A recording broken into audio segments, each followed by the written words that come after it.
we are running. I'm going to go through really quickly the 10 different things, but what I want you to do is be able to memorize these 10 things. And so what we're going to do is we're going to go through, and I'm going to teach you this very quickly, a way of putting it onto your body. And we're going to put it onto your body just for ease. So I'm going to give you the 10 keys to having an ageless mind. Every single one of them you've either heard me say or you intuitively know that these are important.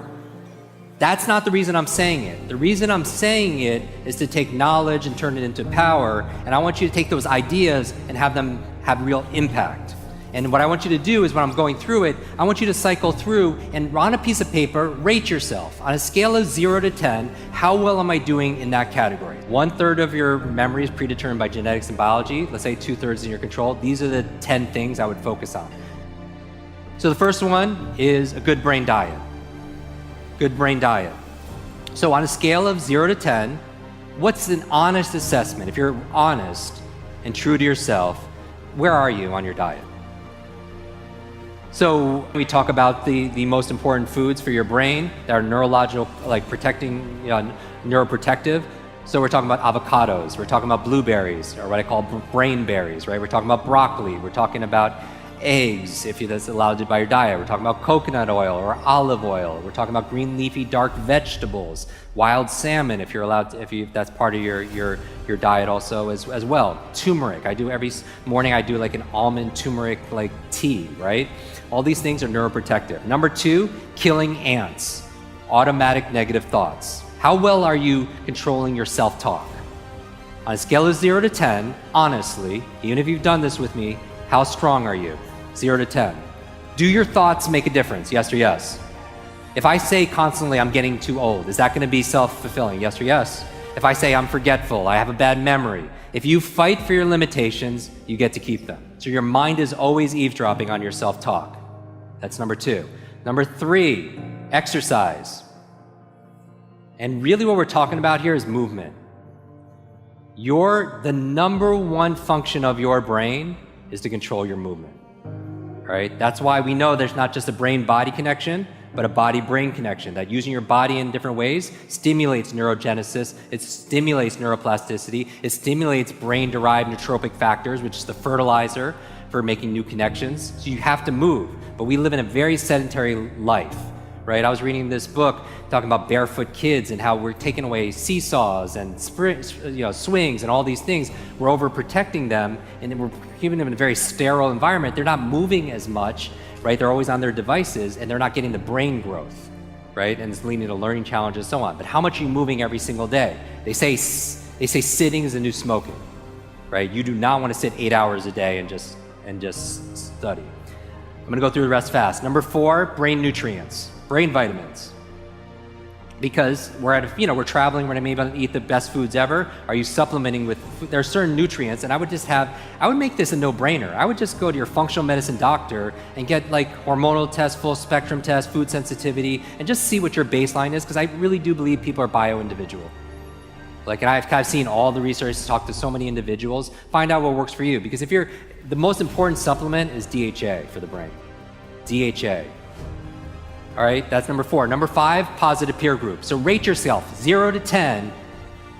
How inspired, encouraged, challenged, energized are you by your peer group? And again, peer is choice. I'm not talking about your family, although they maybe are your peer, but the people that you choose, right? So either get a new group or choose who you're gonna let affect you, positive peer group, because it really affects your brain, 0 to 10. Really fast, number 6, clean environment. How clean is your environment? How organized is 0 to 10? And you know this, right? Is your external world reflected by your internal world and vice versa? Because it's a feedback loop. Have you ever cleaned your room, cleaned your desktop, cleaned your work area, and all of a sudden you have clarity of thought?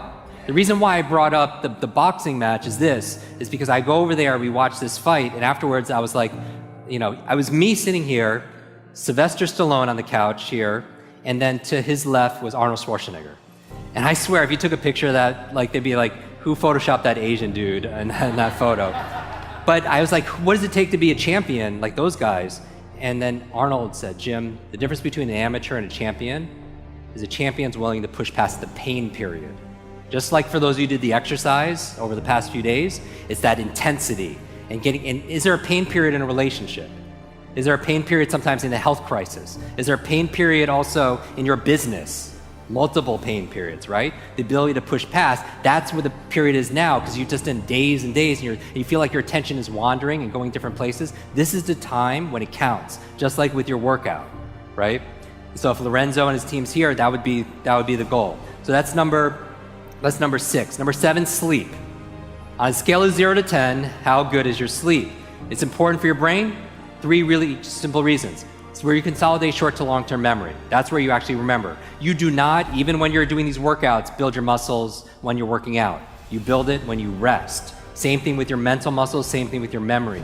So that's where you consolidate short to long-term memory. The other reason why you sleep is it cleans plaque out that could lead to dementia and potentially brain aging challenges. The last reason why is how you dream, right? Your REM sleep, your REM stages of your sleep, that's very important because that's where your creativity, that's where, I'm telling you, like we did a whole thing on Superbrain on how to remember your dreams. But specifically, why do you want to remember your dreams? Because you learn all day, your brain doesn't shut off at night, it's more active at night.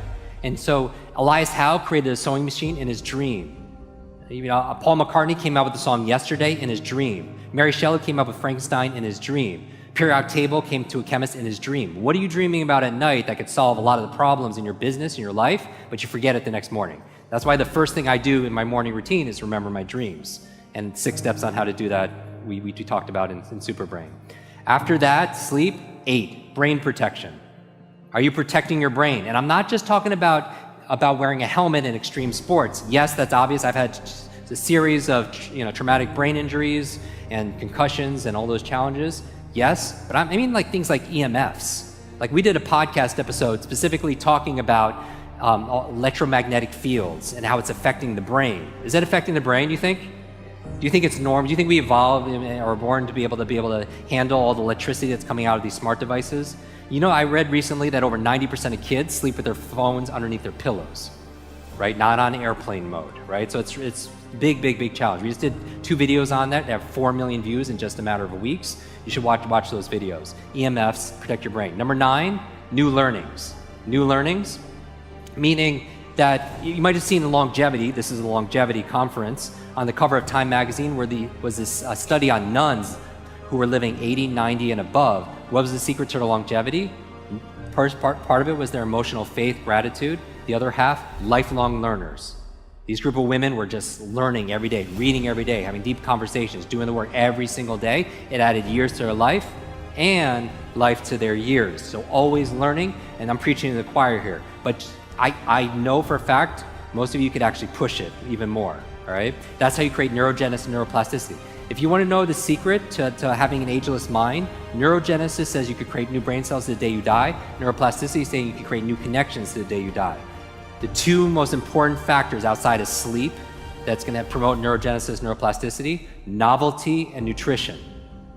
Just like your body, you have to give it novelty or stimulus, and you have to give it nutrition and feed that muscle. Does that make sense? Same thing with your mental muscles. So novelty of movement, novelty of ideas. But most people, as we grow older, and I mean chronological age, we shut down because we feel like we know everything, right? So there's no novelty that's there. There's a Rumi quote that says, sell your cleverness for bewilderment. Like, when's the last time you felt bewildered? Remember, you don't have creativity or have focus or have a memory or have bewilderment or have love or have motivation or have energy. You do those things. You do energy, you do creativity, you do focus, you do bewilderment. So we're taking nouns, turning them to verbs, and we're taking a structure, a process, a strategy, and how you can replicate that at will. And finally, the last thing, number 10, stress management. And this is the invisible one, right? Nobody wants to talk about, but you're under how many people didn't realize how much stress they were under until they were like hanging out here on the beach?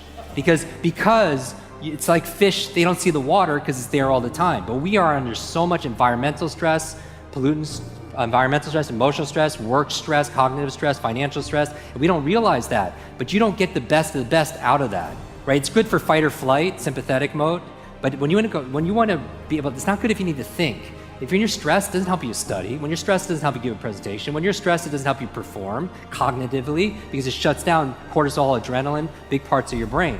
So stress management. So how are you managing your stress? We are running out